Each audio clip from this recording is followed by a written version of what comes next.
चले फिर आज हम संविधान के अगली कड़ी में चलते हैं।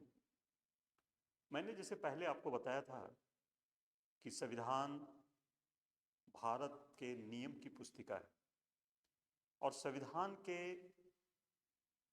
खंडों के अनुसार और संविधान में दर्ज बातों के अनुसार ही हमारा देश नियंत्रित होता है, चलता है और हमारे देश में संविधान सर्वोच्च है। संविधान ही इस पूरे देश की व्यवस्था को स्थापित किया है। संविधान ने कार्यपालिका, विधायिका और न्यायपालिका जैसे संस्थाओं की स्थापना करके उनकी शक्तियों का व्याख्या किया है, उसकी शक्तियों का सीमांकन किया है और सभी व्यवस्था संविधान के दायरे में हो, इसके हिसाब से संविधान सर्वोच्च है। देखिए, हमारा संविधान, अगर हम संविधान की बात करते हैं तो हमारा संविधान जो है एक व्यापक दस्तावेज है और हमारे संविधान के अगर पूरे स्वरूप को देखें तो इसमें टोटल कुल भाग कितने हैं, तो इसमें 22 भाग हैं। इसमें अनुच्छेद कितने हैं, तो अनुच्छेद इसमें जो है 395 है। अनुसूचियां कितनी हैं, तो अनुसूचियां हमारे संविधान में हमारी जो है वर्तमान समय में 12 अनुसूचियां हैं। जब मूल संविधान जब हमारा 26 नवंबर 1949 ईस्वी को जब ग्रहण किया गया था, तो हमारे संविधान में उस समय हमारे जो हैं कि भाग 22, अनुच्छेद 395 और अनुसूचियां हमारी मात्र 8 हुआ करती थी या 8 थी। आज भी कुछ विद्वान इस बात का एहसास कराते हैं कि आज गणना की दृष्टि से हमारे संविधान में 25 भाग और 470 से अधिक अनुच्छेदों की संख्या हो गई है और अनुसूचियां हमारी जो है वह 12 हो गई है। तो 12 अनुसूचियां तो ये हमारी सही है, लेकिन जो गणना की दृष्टि से कहते हैं 470, तो दरअसल है क्या कि हमारे संविधान में कई संशोधन किए गए हैं। उन संशोधन में कई अनुच्छेदों को लोप कर दिया गया है और कई नए अनुच्छेद जो है क ख ग करके उपखंड करके उसमें जोड़े गए हैं। तो गणना की दृष्टि से 470 हो जाते हैं, लेकिन जो मूल अनुच्छेद 395 हैं, वही अनुच्छेद हमारे संविधान में 395 हैं और भाग 22 ही हैं। तो चले आज हम भाग 1 के बारे में हम बात करते हैं। हम भाग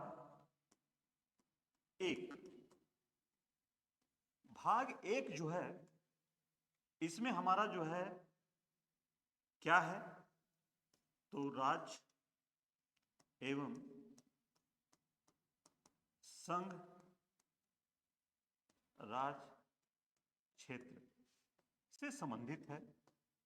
और अनुच्छेद, कितने अनुच्छेद इसमें हैं, तो इसमें अनुच्छेद है 1 से लेकर के 4।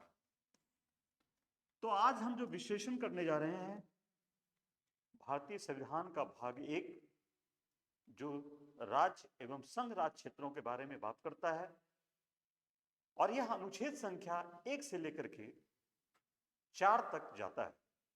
तो चले हम एक एक करके सभी अनुच्छेदों पर हम बात करते हैं। हमारे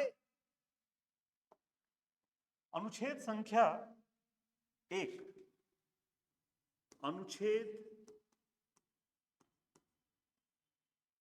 1 के 1 में कहा गया है कि भारत अर्थात इंडिया राज्यों का संघ होगा। हमारे संविधान में हमारे देश के लिए 2 नाम आए हैं। एक नाम आया है भारत और दूसरा नाम आया है इंडिया। तो हमारे देश में के लिए जो संवैधानिक तौर पर जो नाम है वह सिर्फ दो नाम है। एक है भारत अर्थात दूसरा है इंडिया।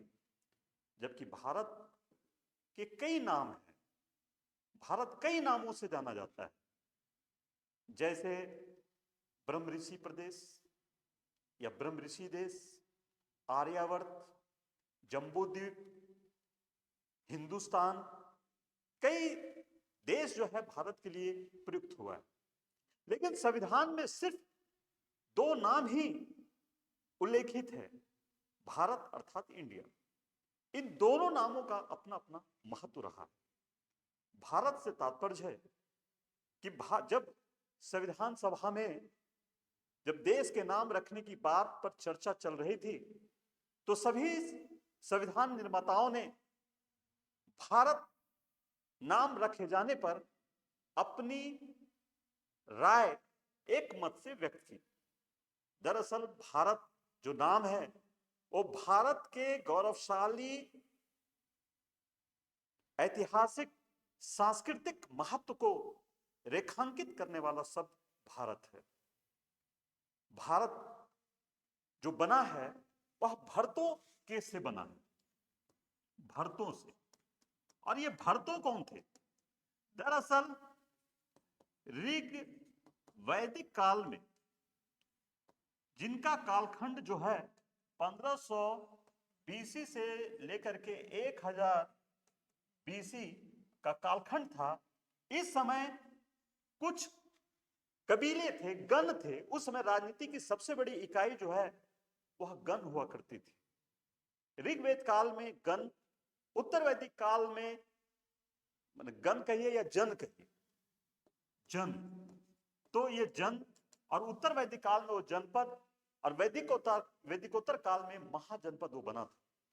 तो जो ऋग्वैदिक काल के जो जन था उसमें से एक बहुत ही महत्वपूर्ण कबीला भरत था। उस भरत कबीले के उपलब्धियां और वैदिक काल की जो सांस्कृतिक प्रस्फुटन होता है और उसी प्रस्फुटन से पूरे भारत का जो सांस्कृतिक प्रतिबिंब जो आज हमें दिखाई देता है, जो भारतीय हिंदू संस्कृति, सनातन संस्कृति, भारतीय संस्कृति में जो छवि प्रस्फुटित होती है, उसका बीजारोपण ऋग्वेद में हुआ था और उसके वाहक के तौर पर भरत कबीले था। और उसी भरत कबीले के नाम पर इस देश का नाम भारत पड़ा। इसलिए संविधान निर्माताओं ने भारत शब्द, भारत नाम को उन्होंने स्वीकार किया, इसलिए हमारे संविधान में भारत नाम पड़ा। तो भारत नाम रखे जाने के पीछे एक ऐतिहासिक, सांस्कृतिक, दार्शनिक पक्ष जो है कि हमारे संविधान निर्माताओं के मन मस्तिष्क में था। दूसरा नाम था इंडिया। इंडिया क्यों रखा गया? दरअसल इंडिया नाम यूनानियों की देन है भारत पर, लेकिन ब्रिटिश के काल में अंतरराष्ट्रीय पटल पर इंडिया के नाम से भारत मशहूर हुआ। जो भी अंतरराष्ट्रीय या द्विपक्षीय संधियां की गई थी वह ब्रिटिशों ने ब्रिटिश काल में इंडिया के नाम से उन्होंने किया था। यूएनओ में भी भारत का नाम इंडिया नाम से दर्ज था। कोई वैधानिक और तकनीकी संकट ना उत्पन्न हो भविष्य में, इसके लिए इंडिया नाम लेना आवश्यक था। अतः हमारे संविधान निर्माताओं ने भारत अर्थात इंडिया नाम को अपने संविधान में दर्ज किया। तो हमारा जो आर्टिकल 1 है वह कहता है भारत अर्थात इंडिया राज्यों का संघ होगा। ये संघ शब्द जो है हमारे संविधान में जुड़ा हुआ है। संघ पर हम लोग बात करेंगे, आगे हम इस पर विचार करेंगे। ये बहुत बड़ी मीनिंग है, इसमें फिलोसफिकल, दार्शनिक पक्ष है संघ में। लेकिन हमारे आर्टिकल 1 में दो ही नाम है, भारत अर्थात इंडिया। अब हम चलते हैं अनुच्छेद संख्या 2, आर्टिकल 2। आर्टिकल 2 क्या कहता है? अनुच्छेद 2 में क्या है? तो अनुच्छेद 2 में कहा गया है नए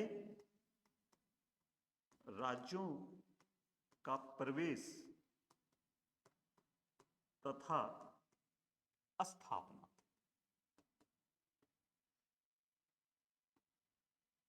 नए राज्यों का प्रवेश तथा स्थापना, ये हमारे आर्टिकल 2 में इस बात को कहा जा रहा है। तो नए राज्यों का प्रवेश से क्या तात्पर्य है? नए राज्यों से प्रवेश का तात्पर्य है कि जो भारत भूखंड है, इस भारत भूखंड में कोई नया प्रदेश आकर के जुड़ना चाहे, जो इस देश के हिस्सा से इतर है। जैसे उदाहरण स्वरूप 1975 ईस्वी में सिक्किम भारत में प्रवेश किया। आपको ज्ञात हो कि सिक्किम पहले एक स्वतंत्र देश के तौर पर था, लेकिन 36वें संविधान संशोधन के अंतर्गत में सिक्किम राज्य को भारत में विलय कर लिया गया। यह विलय सिक्किम राज्य के विधानसभा में पारित कानून के माध्यम से और वहां पर किए गए जनमत के माध्यम से यह उभर करके आया कि सिक्किम भारत में विलय करना चाहता है, अतः भारत में विलय कर लिया गया। इसी तरह अगर भविष्य में अगर भूटान, नेपाल, श्रीलंका, बांग्लादेश, पाकिस्तान भारत में सम्मिलित होना चाहे तो उसे सम्मिलित किया जा सकता है, और वह सम्मिलित होकर किया जाएगा अनुच्छेद संख्या 2 के तहत, अर्थात नए राज्यों का प्रवेश और स्थापना संबंधी प्रावधान जो है वह हमारे आर्टिकल 2 के तहत में निर्धारित किया गया है। तो आर्टिकल 2 नए राज्यों का प्रवेश और स्थापना पर हमारी जो है कि बात करता है। इसी तरह हम चलते हैं आगे अनुच्छेद 3 पर। अनुच्छेद 3 का क्या कहता है? नए राज्यों का निर्माण, नए राज्यों का निर्माण एवं राज्यों के नाम में परिवर्तन संबंधी प्रावधान। ये देखिए हमारा अनुच्छेद 3 क्या कह रहा है? 3 कह रहा है कि नए राज्यों का निर्माण, नए राज्यों का निर्माण और राज्यों के नाम में परिवर्तन संबंधी प्रावधान, इसकी बातें जो है हमारे संविधान के अनुच्छेद संख्या 3 में विश्लेषित की गई है।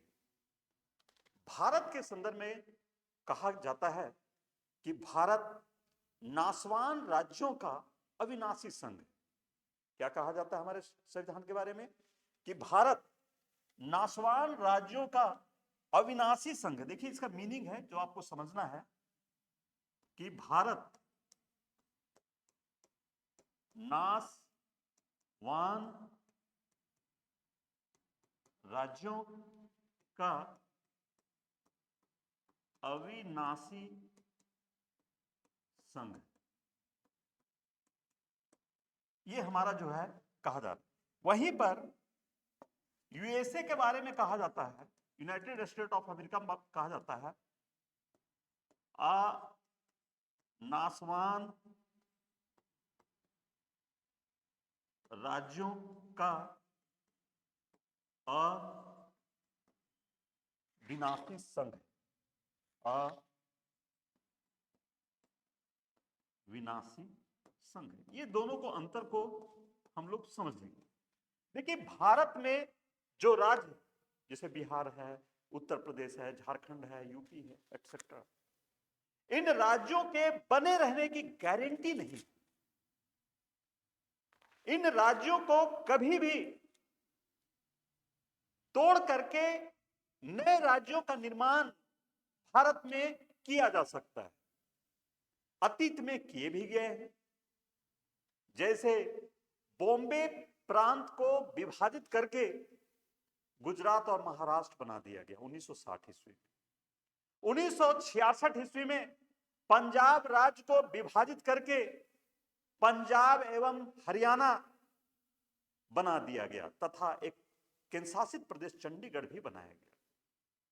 इसी तरह आपको सन 2000 ईस्वी में एमपी से काट करके छत्तीसगढ़, यूपी से काट करके उत्तराखंड और बिहार से काट करके झारखंड, और सन 2014 ईस्वी में आंध्र प्रदेश से अलग करके आपको तेलंगाना, और सन 2020 ईस्वी में जम्मू एंड कश्मीर को विभाजित करके जम्मू एंड कश्मीर एवं लद्दाख राज्य बना दिए गए। मतलब यह है कि भारत में आर्टिकल 3 के तहत में किसी भी राज्य को अलग करके नए राज्य या दो राज्यों को भूमि को लेकर के एक नवीन राज्य या दो राज्यों को मिला करके एक नए राज्य का सृजन किए जाने का प्रावधान हमारे संविधान में है। इसलिए हमारा संविधान नासवान राज्यों का अविनाशी संघ है। संघ तो हमारा कभी अलग नहीं हो सकता है, हमारे संघ से कोई भी राज्य अलग नहीं हो सकता है। इस भारत के सीमा के बाउंड्री के अंदर ही सभी राज्यों को रहने हैं, लेकिन राज्यों के बने रहने की गारंटी हमारे देश में नहीं। वहीं अमेरिका में राज्यों के बने रहने की गारंटी है और साथ ही उसके संघ के भी बने रहने की गारंटी है। जैसे अमेरिका के टेक्सास प्रांत है, पेंसिल्वानिया प्रांत है, उन राज्यों को हम अलग नहीं कर सकते, उसका आकार हम छोटा नहीं कर सकते। उनके राज्यों को बने रहने की गारंटी है और उसके संघ के भी बने रहने की गारंटी है। तो अमेरिका नासवान राज्यों का अविनाशी संघ है, वहीं पर भारत नासवान राज्यों का अविनाशी संघ है। जो हमारा आर्टिकल 3 इस बात को रेखांकित करता है। अब हम चलते हैं आर्टिकल 4 क्या कहता है। आर्टिकल 4 कहता है कि अनुच्छेद 4 क्या कह रहा है, ये समझिए। अनुच्छेद 4 कह रहा है कि अनुच्छेद 2 आर्टिकल 2 एवं आर्टिकल 3 माने अनुच्छेद 2 और अनुच्छेद 3 में जो संशोधन किया जाएगा, जो संशोधन किया जाएगा उसे आर्टिकल 368 के अधीन संशोधन नहीं समझा जाए। देखिए कितनी बड़ी बात है, इसको समझना है। मतलब कह रहा है कि नए राज्यों का जो प्रवेश हुआ है आर्टिकल 2 के तहत में और आर्टिकल 3 जो नए राज्यों का निर्माण हुआ है, उसे जो संशोधन किया गया संविधान मतलब पार्लियामेंट में, उसे अनुच्छेद 368 के अधीन संशोधन नहीं समझा जाए। अर्थात 2 और 3 के लिए हमें साधारण बहुमत से, सादे बहुमत से पार्लियामेंट में प्रस्ताव पारित करके इस पर कानून बनाया जा सकता है और बनाया जाता है। इसके लिए हमें विशिष्ट संशोधन प्रक्रिया अपनाने की आवश्यकता नहीं है। विशिष्ट संशोधन प्रक्रिया क्या है वो अलग है, उस पर हम अलग बात करेंगे। सिर्फ सादे बहुमत से, साधारण बहुमत से सदन में प्रस्ताव ला करके इस पर कानून बनाया जा सकता है। इस बात का उल्लेख आर्टिकल 4 करता है। इस प्रकार आर्टिकल 1 कहता है भारत अर्थात इंडिया राज्यों का संघ होगा। आर्टिकल 2 कहता है नए राज्यों का प्रवेश तथा स्थापना संबंधी प्रावधान है, और आर्टिकल 3 कहता है नए राज्यों का निर्माण तथा उसके नामों में परिवर्तन संबंधी हमारा प्रावधान। ये जो भाग एक है, इसके अंतर्गत में रहते हुए, इसके दायरे में रहते हुए भारत ने समय समय पर कई राज्यों का इसने निर्माण भी किया, कई राज्य का निर्माण हुआ। जैसे अगर हम देखते हैं तो आप इसमें देखें कि हमारा जो है शुरू से ही हमारा 1953 ईस्वी में भाषा के आधार पर हमारा आंध्र प्रदेश का गठन किया गया। 1953 ईस्वी में भाषा के आधार पर गठन किया गया। 1960 में हमारा गुजरात का गठन किया गया। हमारा बॉम्बे एक राज्य हुआ करता था और एक अधिनियम पारित करके बॉम्बे राज्य को दो भागों में बांट दिया गया। एक महाराष्ट्र जो बॉम्बे का मुख्य पार्ट था और दूसरा गुजरात।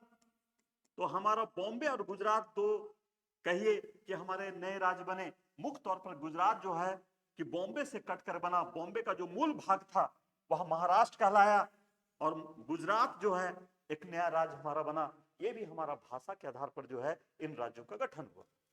इसी तरह 1963 ईस्वी में नागालैंड राज्य बना। 1966 ईस्वी में हमारा जो पंजाब एक बड़ा राज्य हुआ करता था, पंजाब राज्य को विभाजित किया गया और एक पंजाब हमारा राज्य बना भाषा के आधार पर, जहां पंजाबी लोग थे, और हरियाणा बोलने वाले हरियाणा हमारा राज्य बना।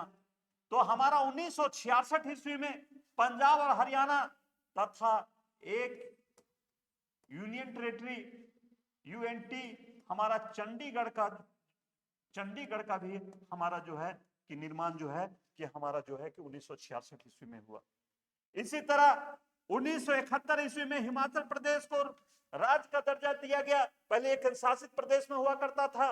इसी तरह 1972 ईस्वी में मेघालय, मणिपुर और त्रिपुरा राज्य का हमारा जो है कि गठन किया गया।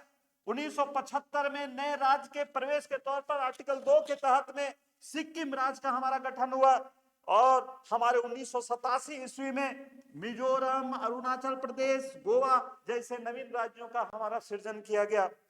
1 नवंबर 2000 ईस्वी को हमारा एमपी से, मध्य प्रदेश से काट करके हमारा जो है कि छत्तीसगढ़ हमारा जो है 26वें राज्य के तौर पर जो है कि हमारा जो है कि गठन हुआ।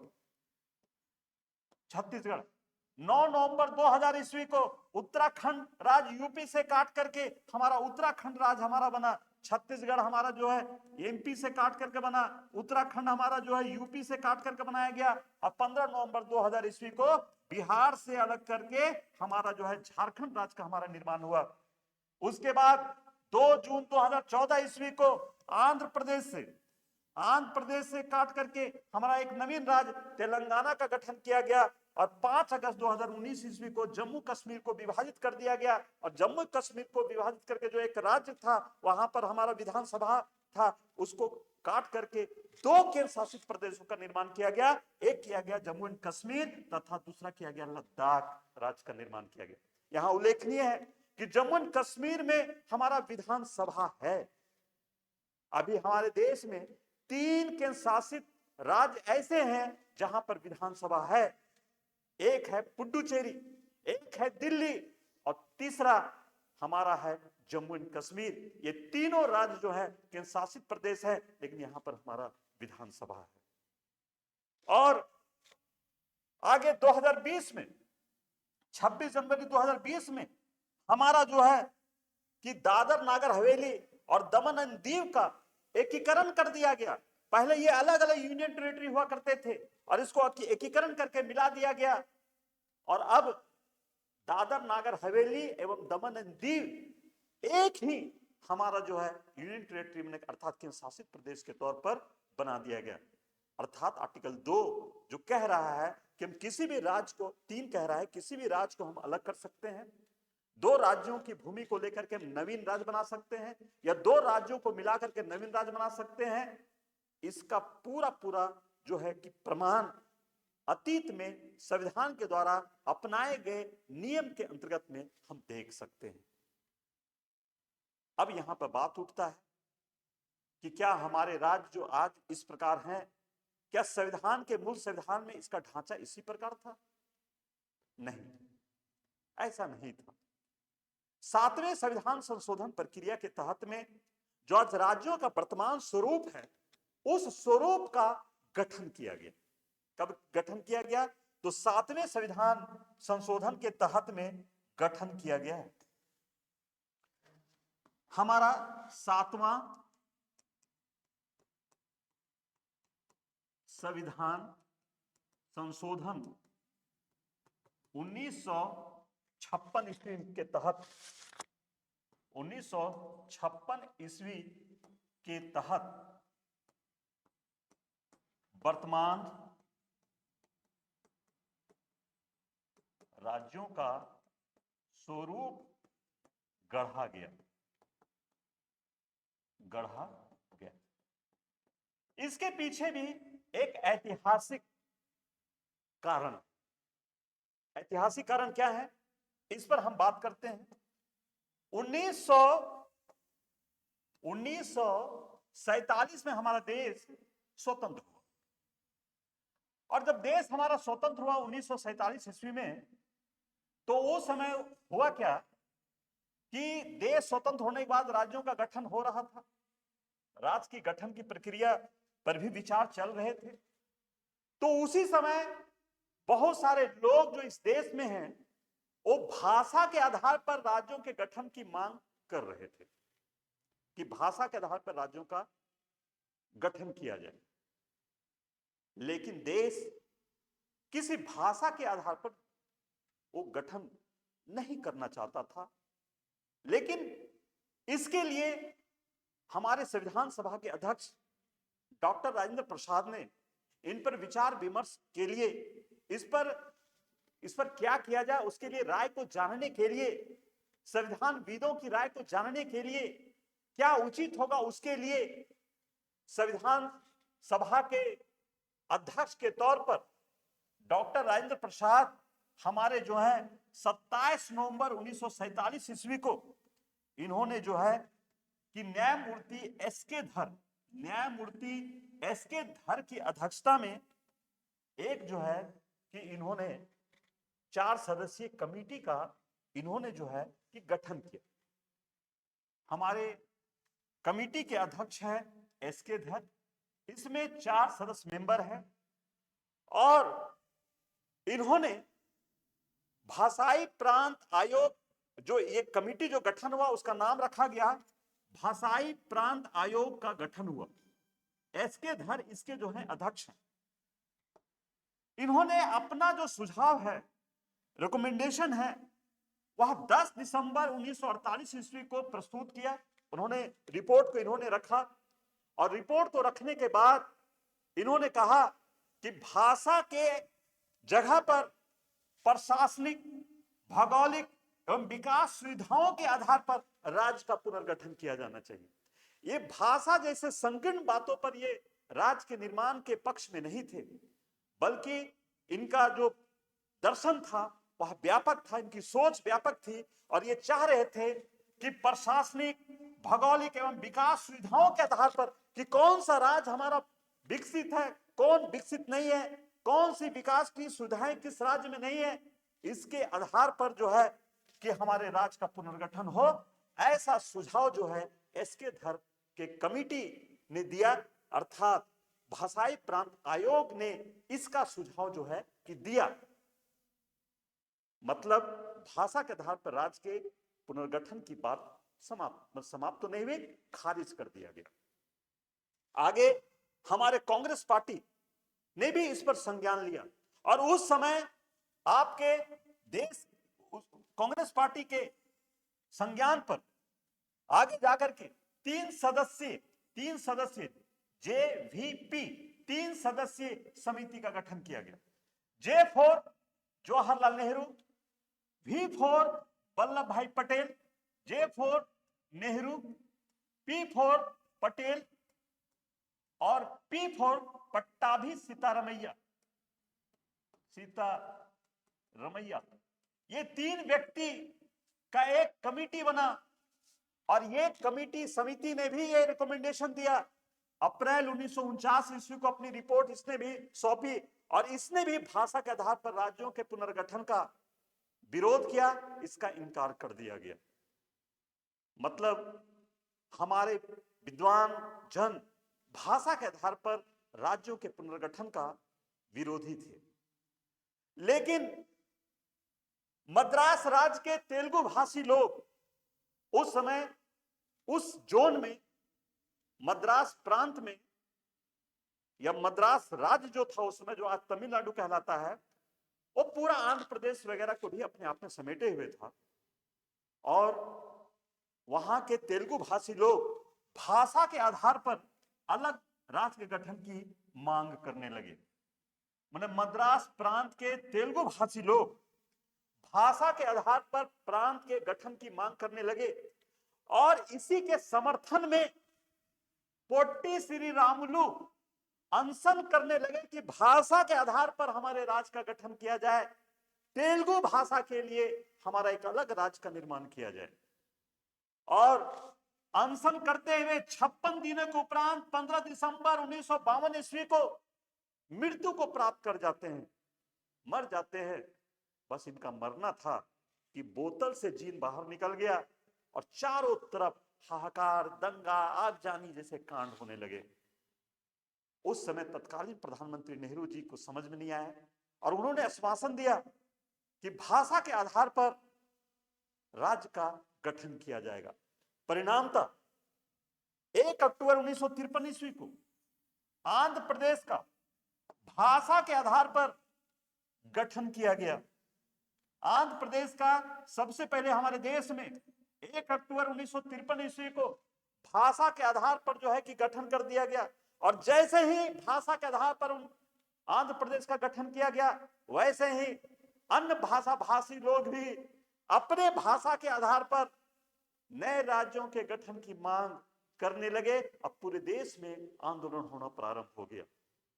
इन विषय वस्तु या इन परिस्थितियों को देखते हुए उस समय हमारे प्रधानमंत्री जी 1953 ईस्वी में ही राज्य पुनर्गठन आयोग का गठन किया। ये अध्यक्ष थे फजल अली, राज्य पुनर्गठन आयोग के अध्यक्ष थे फजल अली। और इसमें 3 सदस्य थे, फजल अली, के.एम. पनिकर और हृदयनाथ कुंजरू। ये 3 सदस्यीय आयोग ने अपनी सिफारिशें 30 सितंबर 1955 को केंद्र सरकार को सौंप दिया और इन्हीं के सिफारिश पर आगे जाकर के 1956 में राज्य पुनर्गठन अधिनियम हमारे पार्लियामेंट में पारित किया गया। राज्य पुनर्गठन अधिनियम पारित किया गया हमारे पार्लियामेंट में। अब जब ये पारित किया गया तो जो पहले के जो राज्य का जो स्वरूप था, उस स्वरूप को बदला गया।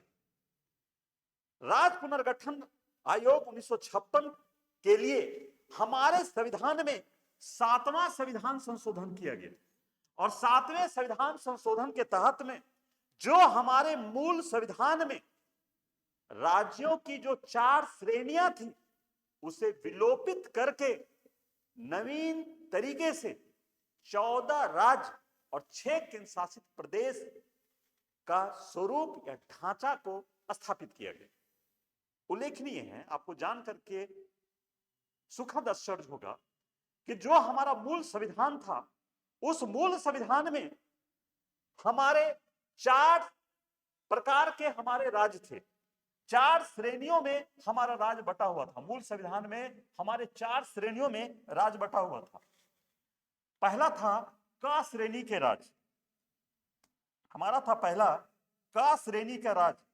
क श्रेणी के राज्य में कौन थे? तो क श्रेणी के राज्य में भारत शासन अधिनियम 1935 के अधीन जो प्रांत कहे जाते थे, उन राज्यों को क वर्ग में रखा गया था, क श्रेणी में रखा गया था। भारत शासन 1935 में जो ब्रिटिश प्रांत थे, उस ब्रिटिश प्रांतों को हूबहू उठा करके के श्रेणी में रख दिया गया। दूसरा था ख। ख के वे राज्य थे जो देसी रियासत थे तथा बड़े थे, देसी रियासत तथा बड़े, जैसे हैदराबाद और मैसूर, इसको जो है कि ख श्रेणी के राज्य में रखा गया था, और ग श्रेणी में वैसे छोटे रियासतों को रखा गया था जो ब्रिटिश साम्राज्य के अधीन में आयुक्त के प्रांत थे। ब्रिटिश साम्राज्य के अधीन में आयुक्त के प्रांत थे, कमिश्नर के प्रांत थे, जैसे भोपाल, जैसे बिलासपुर, जैसे त्रिपुरा, जैसे दिल्ली, जैसे अजमेर। ऐसे राज्यों को ग श्रेणी में रखा गया, और घ श्रेणी में रखा गया था चीफ कमिश्नर के प्रांत, मुख्य आयुक्त के प्रांत, और दूर में थे, दूरस्थ क्षेत्र में थे, जैसे अंडमान निकोबार।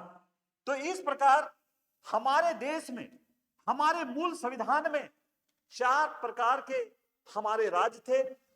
क श्रेणी के राज्य, ख श्रेणी के राज्य, ग श्रेणी के राज्य और घ श्रेणी के राज्य। ये क, ख, ग और घ श्रेणी के जो राज्य हैं, दरअसल हमारे जो ब्रिटिश रियासत और देसी रियासतों के जो हमारे स्टेट थे, उस समय 562 स्टेट थे। उन 562 राज्यों में से, स्टेट में से 559 स्टेट का एकीकरण करके इसे ही क, ख, ग और घ राज्य में पिरो दिया गया था। और हमारे संविधान में, मूल संविधान में इसी 4 प्रकार के, 4 श्रेणियों के राज्य थे। लेकिन जब राज्य पुनर्गठन आयोग आया तो 7वें संविधान संशोधन के तहत में क, ख, ग श्रेणी के राज्यों को विलोप करते हुए हमारा आज वर्तमान स्वरूप के नए ढांचे का जो राज्य और केंद्र शासित प्रदेश है, उसके स्वरूप और आकार को प्रदान किया गया। और इसी के तहत 1956 ईस्वी में हमारा 14 नए राज्य तथा 6 केंद्र शासित प्रदेश का हमारा निर्माण हुआ। पुनः अब हम इस बात पर हम देखें कि हमारा जो राज्य हमारे जो रहे, उस आर्टिकल 2 और 3 के तहत में कई ऐसे संशोधन किए गए, और उन संशोधनों के तहत में हमारे जो है कि जो राज्य थे जो भारत में नहीं भी थे, उनको भारत में सम्मिलित किया गया। जैसे मैं यहां पे आपको बता दूं कि 1954 ईस्वी में अधिनियम बना करके चंद्रनगर, जो कभी फ्रांसीसी बस्ती हुआ करता था, चंद्रनगर को पश्चिम बंगाल में विलय कर लिया गया। यह आर्टिकल 2 के तहत में कर लिया गया। इसी तरह आपको 1975 में 36वें संविधान संशोधन के तहत में हमें जो है सिक्किम राज्य का भारत में विलय कर लिया गया। इसी तरह नाम परिवर्तन की बात करें तो 1968 ईस्वी में मद्रास राज नाम परिवर्तन अधिनियम ला करके मद्रास राज का नाम परिवर्तन करके मद्रास राज का नाम तमिलनाडु कर दिया गया। इसी तरह मैसूर राज नाम परिवर्तन अधिनियम को ला करके 1973 ईस्वी में मैसूर राज का नाम बदल करके कर्नाटक राज कर दिया गया। इस तरह हम देखते हैं कि भारत में आर्टिकल 2 और आर्टिकल 3 के तहत में कई प्रावधान किए गए। ये इस भाग 1 से हमारे भिन्न भिन्न प्रतियोगी परीक्षाओं में कई प्रकार के प्रश्न आते हैं, आते रहे हैं। जो अभी हमने आपको लेक्चर लिया, इस पर जो है कि कई प्रश्न उठते हैं। कुछ उठने वाले प्रश्नों के बारे में मैं आपके सामने रख रहा हूं। अब आप लोग इस लेक्चर को ध्यान से सुनने के उपरांत इसका उत्तर देंगे। जैसे आर्टिकल 1 में क्या कहा गया है? तो आर्टिकल 1 में कहा गया है भारत अर्थात इंडिया राज्यों का संघ होगा। दूसरा, हमारे संविधान में हमारे देश के लिए कितने नामों का उल्लेख हुआ है? तो हमारे देश के संविधान में हमारे देश के लिए 2 नामों का उल्लेख हुआ है, पहला भारत और दूसरा इंडिया। नेक्स्ट, नए राज्यों का प्रवेश तथा स्थापना संबंधी प्रावधान हमारे संविधान के कितने भाग में? तो हमारे संविधान के भाग 1 में है। कितने अनुच्छेद में है? तो अनुच्छेद संख्या 2 में। नेक्स्ट, नए राज्यों का निर्माण करना हो तो कितने आर्टिकल के माध्यम से उसका जो है कि निर्माण किया जा सकता है? तो उसका निर्माण जो है कि आर्टिकल 3 के माध्यम से किया जा सकता है। इसी प्रकार से कई प्रश्न हैं। इन प्रश्नों को जो है कि आपको जो है कि पढ़ना है और इसी तरह विगत वर्षों में इस अध्याय से पूछे गए प्रश्नों को की विवेचना करें, समझें, देखें। मैं समझता हूं निश्चित रूप से आपके प्रश्न जो है उसमें भिड़ेंगे, वो प्रश्न आपके आएंगे। तो चले आज हम अपने क्लास को आज यहीं पे विराम देते हैं, फिर अगला टॉपिक के साथ में आपके सामने उपस्थित होंगे।